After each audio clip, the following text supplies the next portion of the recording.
Nakilahok at nagbahagi ng mga pulisiya ang lokal na pamahalaan ng Baguio sa 2025 Open Government Partnership Week na siyang ginanap sa Quezon City, May 19, 2025.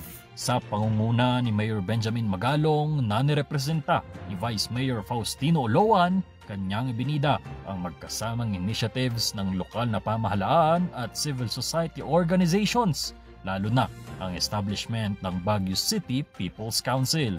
The BCPC has proven its value.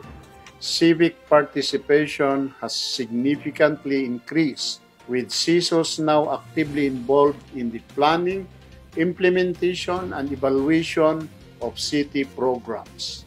They are genuine partners in governance. Matatandaan ang institutionalization ng Baguio City People's Council matapos itong pumasa sa third reading ng City Council noong March 31, 2025.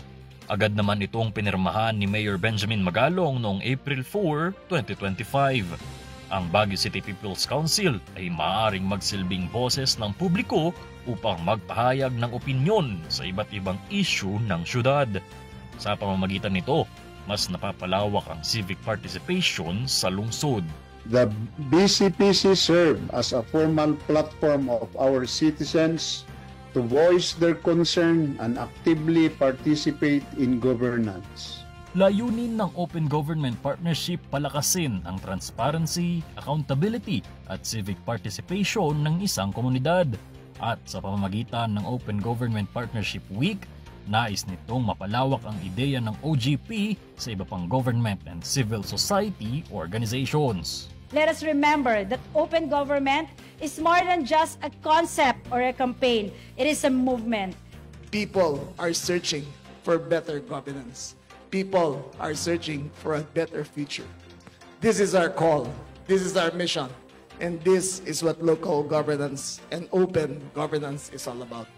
Sa buong mundo, nasa 150 LGUs lamang ang kasama sa Open Government Partnership.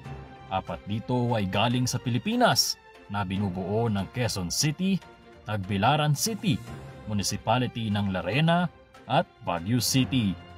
Nico Gatchalian para sa PIO Baguio Balita.